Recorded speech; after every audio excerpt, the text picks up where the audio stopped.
Happy Holi! Happy Holi! Have you got control of Duncan's body at the moment? Yes or no?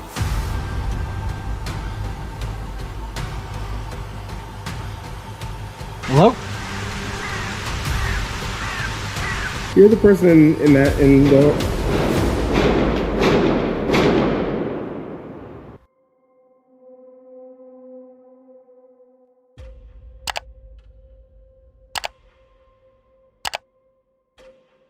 When camping in completely isolated areas, your intuition is your best defense against unexpected encounters. Whether it is a stranger crossing boundaries at a secluded waterfall or a bizarre midnight visitor interrupting your beach camping trip, how do you decide when to be helpful and when to flee? Jesse Carr's channel focuses on tracking down the kinds of places most people rarely think about visiting, such as hidden trails and remote natural locations. On September 15, 2025, she headed toward a secluded waterfall in Samoa, hoping to enjoy the crystal-clear water and the lush tropical surroundings. What she did not expect was an uncomfortable encounter that would cause her to rethink the way she approaches solo travel. After arriving at the site, Jessie was immediately struck by the beauty and isolation of the location. The scenery almost felt unreal, with smaller waterfalls flowing downward before feeding into the larger, deeper pools below. Excited and by herself, she parked the car and began exploring the area with care. However, Jessie soon noticed a man nearby who remained close to her. He offered assistance that felt uncomfortable and continued following her as she moved between the pools. Are you okay? All good?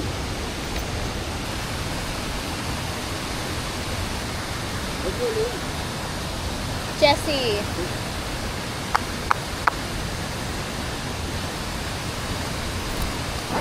Pardon? I can't remember the name. I don't remember the name. Sorry. There's a man and he's kind of just like hanging around me. Anyway. It'd be good to have rock shoes or something.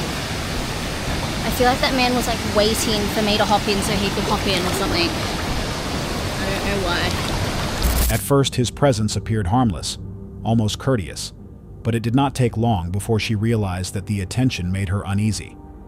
That was when the situation started to feel unsettling. Although he helped her move through the area and initially seemed friendly, his attempts to move closer gradually crossed personal boundaries. Jessie experienced an internal conflict, wanting to stay polite, while also recognizing the danger of allowing someone to push past her comfort zone.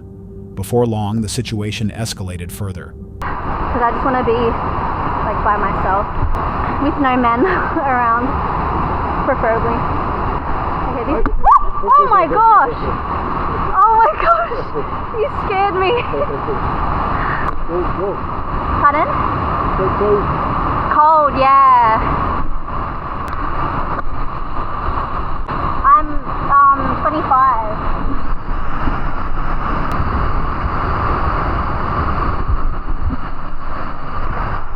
Pardon? A hole. Oh, it's like a cave. Is it a cave? I'm okay. You go. I'll follow you. As Jessie continued navigating the waterfall area, she reflected on how difficult it can be to balance trust and personal safety when traveling alone, especially for a woman in unfamiliar places.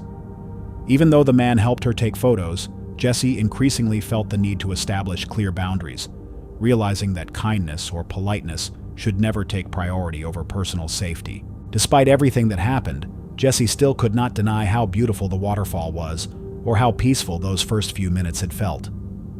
Moments like this can leave viewers wondering how easily a peaceful trip can change when an unexpected presence appears nearby. Sometimes the situation may simply be awkward timing or misunderstood intentions, but it still raises a simple question. When traveling alone in remote places, how do you decide when it is time to trust the moment and when it is time to leave? The next shocking video of the night comes from Adventuring with Amanda, a US-based channel focused on solo and small group camping, van life travel, and remote wilderness adventures.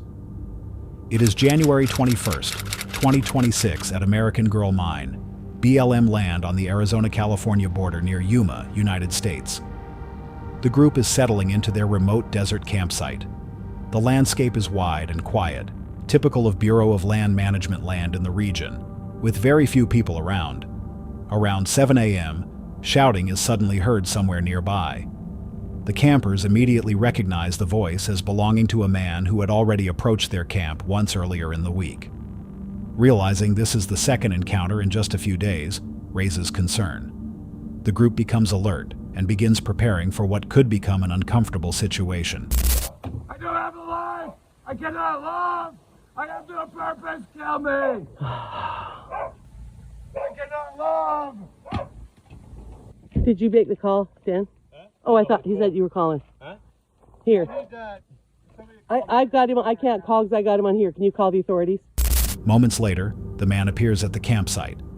He walks toward the group, asking questions about a nearby event called Schoolie Palooza. However, his behavior appears erratic. As the interaction continues, the situation becomes more concerning. The campers remain calm despite the escalating behavior, attempting to keep the situation from becoming confrontational while maintaining distance. One member of the group firmly tells the man that he needs to leave the campsite. Another camper speaks calmly in an effort to prevent the situation from escalating further. Meanwhile, a third person stands nearby, holding a tire iron as a precaution in case the situation becomes unsafe. I don't want to record while he's here because I'm respectful. Police officers eventually arrive at the scene and take control of the situation.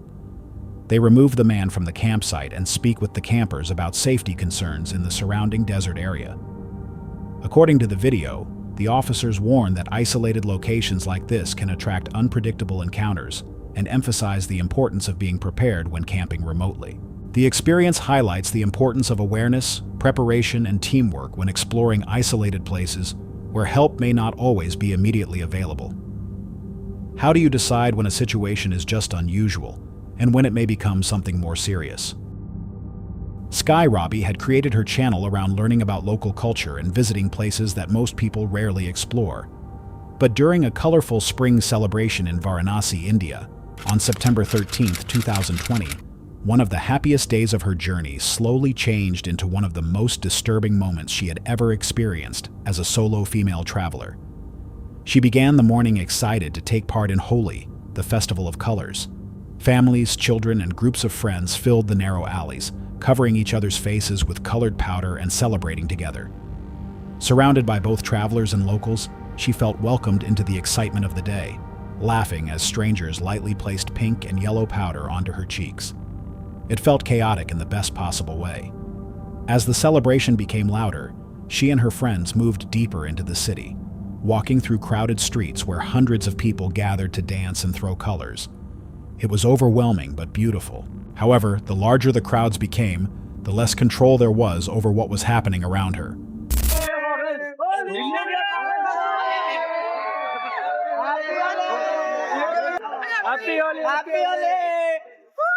Unfortunately, even though I'm with a big group of about 10 of us, most of them boys, someone just came up to me and grabbed my boob really hard with the other hand.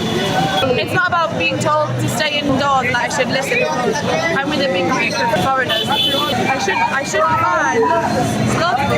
fine. Unfortunately, the crowd began pressing in from every direction, and she suddenly realized that she was surrounded by men standing too close, bumping into her as they moved through the chaos. She held on to her friends more tightly, her heart racing, aware of how quickly things could go wrong within the mix of bodies and clouds of color.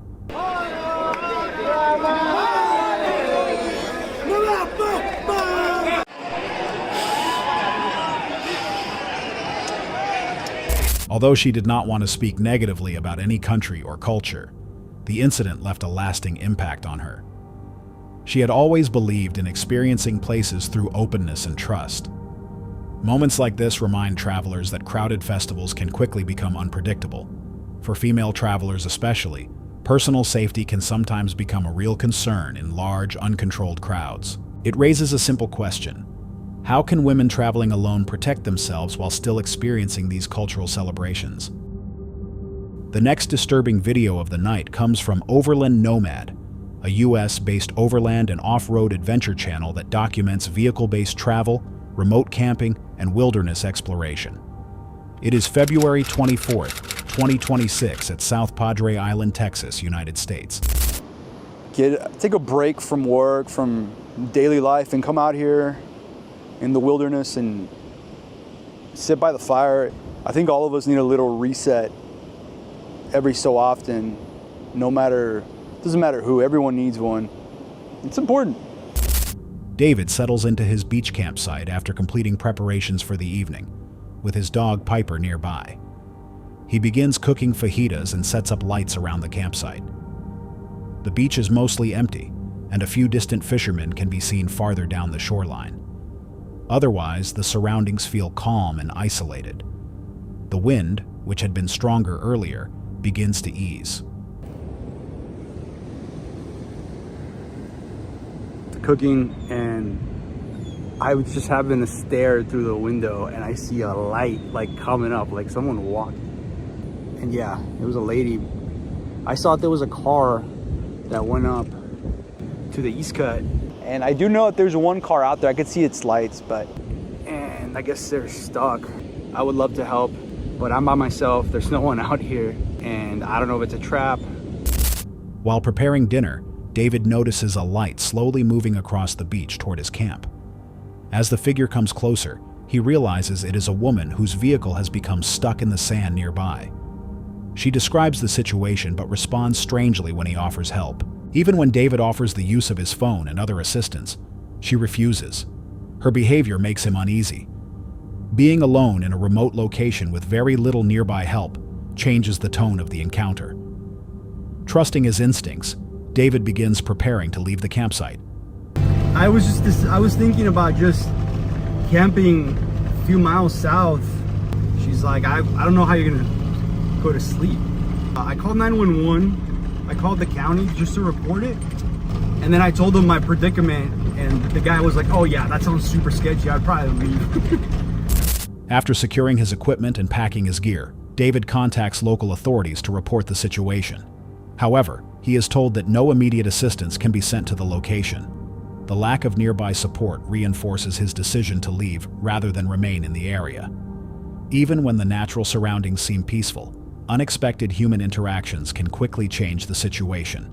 In remote places, it can be hard to know whether someone truly needs help or if the situation might carry hidden risks. It raises a simple question. When camping alone in isolated areas, how should someone decide when to help and when it may be safer to leave?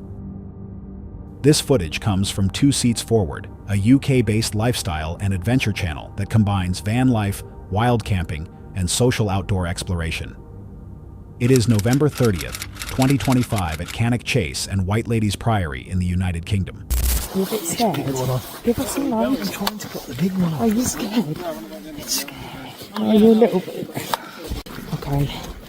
Try again, we've got the lighting right.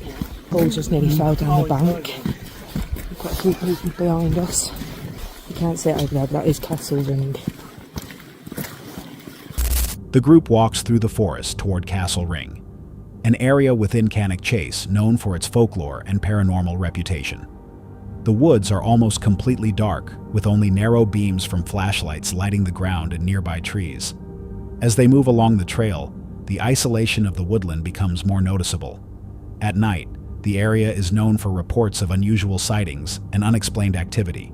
Shortly after beginning their investigation, that's trying to come through because the K2 has flashed. Can I see here better? Use our energy. Use our energy to light up the lights on the K2. There's a lot of us here tonight. Do we just make you feel uncomfortable because there's a lot of us? A couple of us heard some whispering from here. I've put also 3 balls down that flash, that if you touch the balls or move the balls, they will flash as well. the first unusual reactions occur. A K2 meter begins flashing intermittently, even though there is no visible electrical source nearby. At the same time, several participants report hearing faint whisper-like sounds and feeling brief pressure against their backs. Although the sensations are subtle, they immediately increase tension among the group. I'm not moving, but my legs keep going backwards, but I'm not moving. Okay. I don't want to fall, but my legs keep going. Straight off the bat. You heard yes. Straight off the bat. Yeah. Go on, if you want to ask a question. Parlez-vous français? Move round if you want to ask a question, Duncan. Are you male? Did you just... I don't want to fall back, but I feel like, you know, like when the wind blows you, sort of move back slightly. Just like let my legs yourself want to go if back. If you feel you're going. But I don't physically need to. The team begins a pendulum-style experiment using a volunteer named Jay as what they call a human pendulum. Standing still with arms relaxed, Jay begins to sway slightly. The group asks yes or no questions and interprets the direction of the movement as possible responses. Okay, come back to the middle. Back to the middle. Stand up. My shoulders. Okay. Oh, going backwards? Yeah. Okay. Have you got control of Duncan's body at the moment? Yes or no? Move forward for yes, backwards for no. Okay, stand up. Come back. Come back. You got to drive it in now. Another participant, Duncan, takes Jay's place at the center of the group. As the questions continue, Duncan begins swaying more noticeably. According to the group's interpretation of the responses, the movement suggests communication with what they believe could be a teenage male spirit. Some members say the atmosphere in the area feels heavier, especially because Cannock Chase has long been associated with sightings of a figure sometimes referred to locally as the Black-Eyed Girl. And it's about to begin. What's about to begin? Are you using Duncan to communicate? Come out of Duncan. We command you to come out of Duncan and move out now. Move out of Duncan. You're not welcome in Duncan anymore. The investigation later moves to nearby White Lady's Priory, another historic location with reported paranormal legends. Almost immediately, several people comment on sudden cold spots in the area. During a spirit box session, the name Ronald appears to come through the device. Shortly afterward, a short phrase is heard through the audio. At the same time, Duncan begins reacting strongly, prompting the group to end the session and firmly instruct whatever might be communicating to leave him alone. The investigation concludes without any physical harm, though the atmosphere remains tense. Participants leave the locations visibly unsettled, unsure whether the events were the result of environmental conditions, psychological suggestion, or something they cannot fully explain. Moments like this can be hard to fully explain. In dark and quiet places, small sounds or movements can quickly feel more intense, especially when people already expect something unusual. It raises a simple question. When groups investigate places with paranormal stories, how much of what they experience comes from the environment, and how much might come from the power of expectation? This encounter comes from the YouTube channel Grizzly Gaz, known for sharing outdoor adventures, camping gear tests, and quiet nights in the British woodland. Staying true to his channel's spirit of exploring the unknown, he headed out on October 30th, 2022, looking for solitude in a secluded location where he had camped before. What started as a calm evening spent testing new equipment and enjoying the eerie stillness of the forest slowly turned into something much more unsettling. His plan for the night was simple: set up his new one-wind tarp hammock and quietly investigate some unusual occurrences he had noticed during previous visits. With his dog Fenzel beside him, he planned to test his new gear, run a trail camera, and possibly capture something unexplained using his night vision scope. Look how creepy it is in here already. Beautiful, but creepy. Now you see this? My camp is down at the bottom of there, and then there's another steep banking at that side on top of that ridge up there. Right, so this is where I usually have my hammock set up across here, down there. But there used to be another tree here somewhere, but I don't know where that's gone. They've been trying to saw that down for some reason. Poor tree. That's where the stream is, where we've come up. That's where the big banking is, where we were before. There's a path that runs along top of that ridge, and then all this is pretty enclosed down here, and that's why I like it, really. Before settling in, Gaz took a moment to observe the layout of his campsite. He pointed out the steep banking, the game trails now blocked by fallen trees, and the strange saw marks on a tree that someone had tried to cut down. Moments later, He mounted his trail camera on a tree near the stream, pointing it back toward the camp, and began installing his new equipment before the rain arrived. With the tarp secured and the hammock in place, Gaz settled in as darkness slowly took over the woods. The temperature dropped, and the familiar sounds of the forest began to change.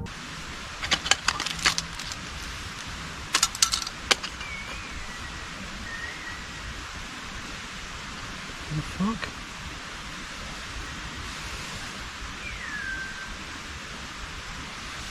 Hello? Sure, I just heard someone whistling.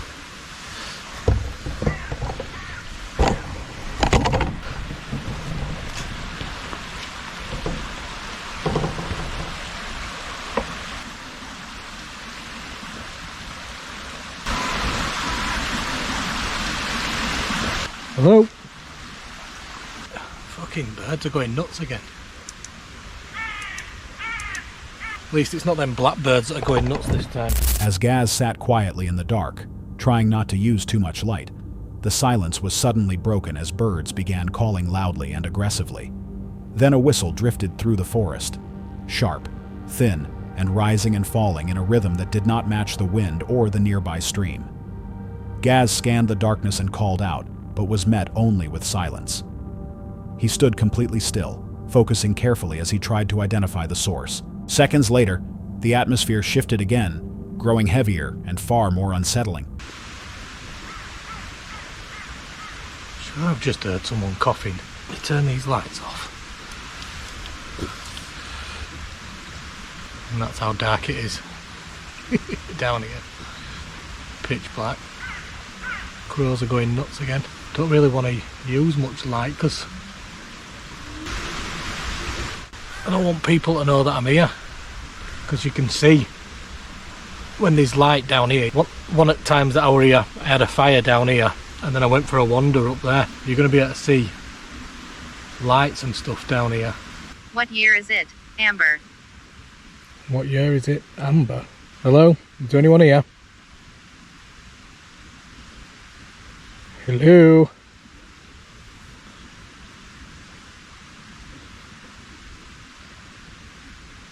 Anyone here? He then heard coughing somewhere within the surrounding darkness. The sound seemed close, yet no movement could be seen beyond the limited reach of his light. Trying to remain calm, Gaz turned off his lights to avoid drawing attention to his location. With the forest now completely pitch black, the sounds of crows, snapping twigs, and distant movement became easier to notice. He called out into the darkness several times, attempting to determine if someone else was nearby, but received no response. Right, gonna go grab the trail camera, see if we've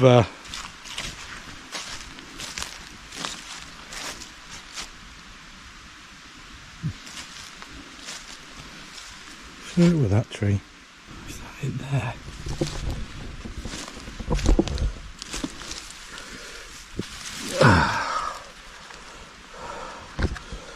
Yeah, it was falling off. It's a bit strange, isn't it? By early morning, Gaz woke up without remembering any major disturbances during the night. However, when he walked over to retrieve the trail camera, he found it hanging loose. The strap had come undone, and the camera's angle had shifted. Curious and slightly uneasy, he checked the recorded footage to see if anything had triggered the camera overnight. But what the camera captured only created more questions than answers. Well, that's a fucking bummer, isn't it? Which means I probably aren't caught out. Oh, look at this thing.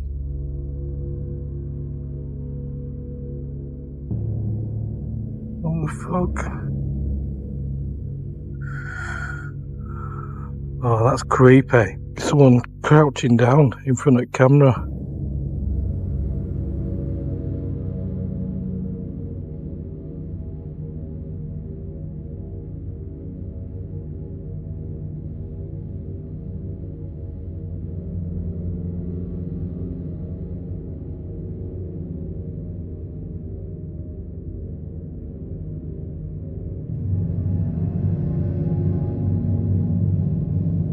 The trail camera appeared to record the figure of someone crouching directly in front of it during the night.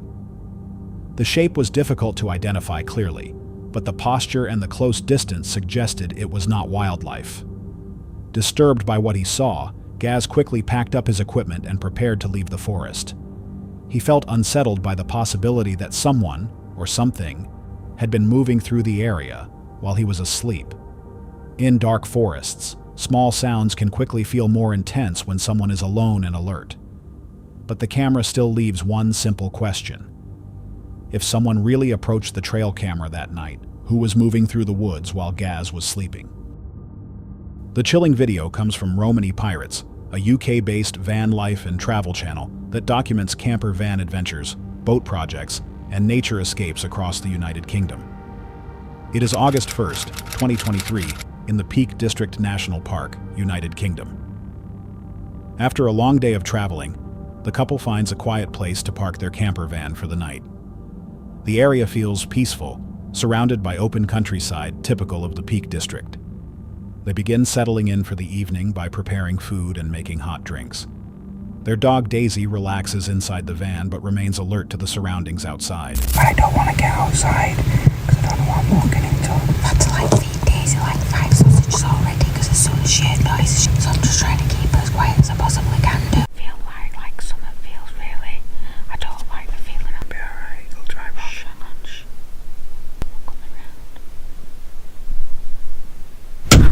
Yeah, about 30 minutes down the road. We found another park. Just shaking. Poor Daisy, she's literally shaking. A load of people ran off laughing, and we heard them drive off. Had a look at the van. Without warning, a loud bang suddenly strikes the side of the van. Both of them react instantly, and Daisy responds as well. The sound is close enough that it could have come directly from outside the vehicle. Unsure whether someone is nearby or whether something simply hit the van, they pause in silence, trying to understand what caused it. It was right next to my head, so I didn't know what it was. So I apologise for my language. It was just this really loud noise. And then, like Reece says, we just heard a lot of laughing, young lads or something like that. I don't know, but they're obviously old enough to drive because they were in cars. We've driven off. We've made sure nobody's following us.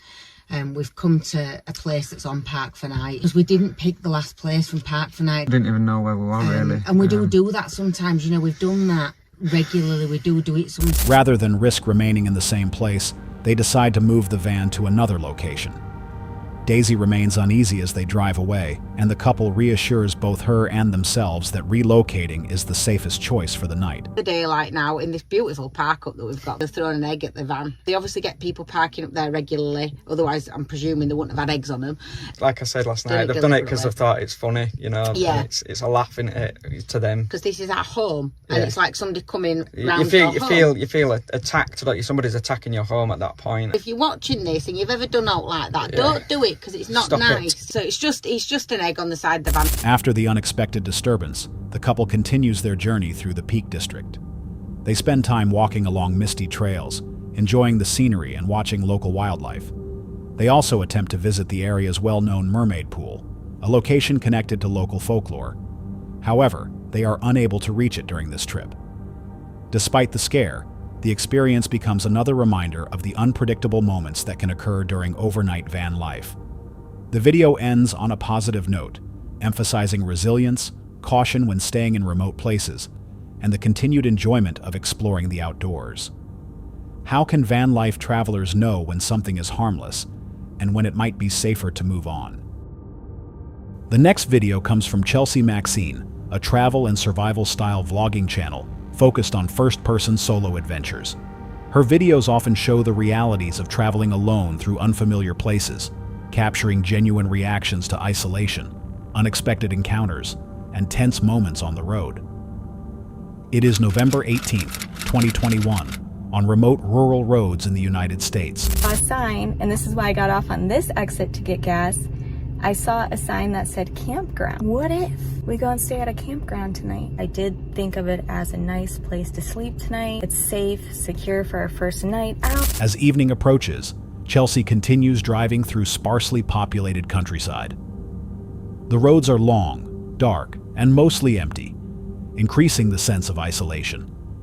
She briefly stops for fuel and considers locating a campground where she could safely stay overnight. Wanting to feel more secure, she locks her doors and prepares herself mentally before continuing the drive.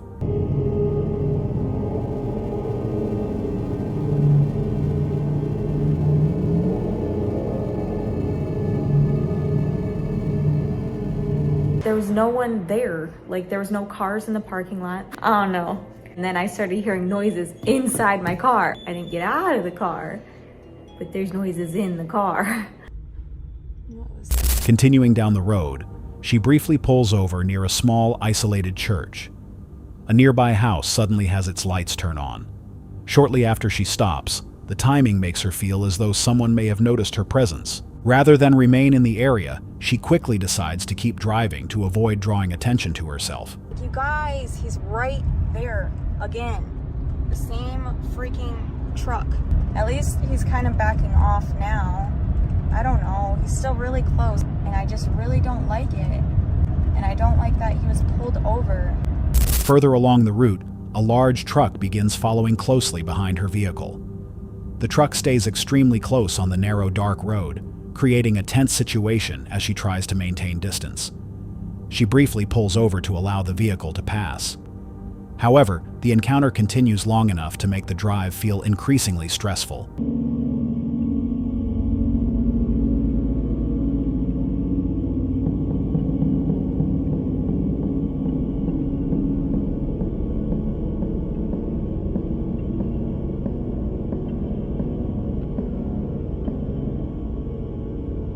Situations like this show how quickly a quiet drive can turn tense when the road is empty and help is far away.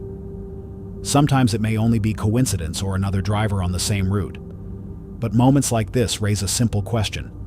When traveling alone at night, how can someone tell the difference between a normal situation and one that might become unsafe? The first video tonight comes from My Name's Teo, a US-based lifestyle and adventure vlog channel that combines urban exploration, abandoned locations, and everyday travel experiences. It is December 2024 in the United States. The day begins with Teo filming from the back of his van, parked outside a Starbucks after dropping a friend off. He stops there to charge his devices and grab a coffee. During this quiet moment, he casually reflects on a recent Christmas party in Texas and meeting someone named Dolly, describing the event as enjoyable and memorable. Soft music and relaxed narration create an easygoing atmosphere before the group sets out toward the location planned for the day's exploration. 1954. It used to be. Do you see that? Yeah. Should we go in? No. You're the person in the...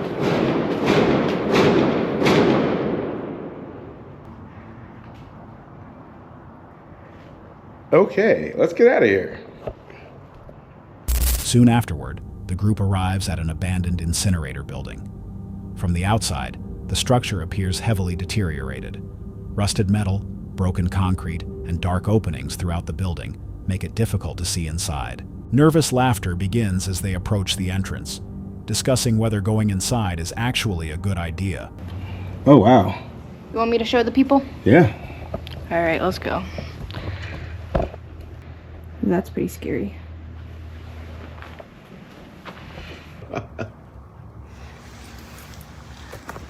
Two of you better not come around that corner and try to make me choose which one is the real one. While standing near the building, Teo explains some of the reported history connected to the location. According to local information, the structure may have once been used as a meat processing facility during the 1950s, with burning equipment previously operating on the property. I thought those were Christmas lights, but they're bullet holes. You thought they were Christmas lights? But those are bullet holes. Be careful, there's a huge hole right here. Oh my God, I thought that was a puddle. Okay. Whoa! All right.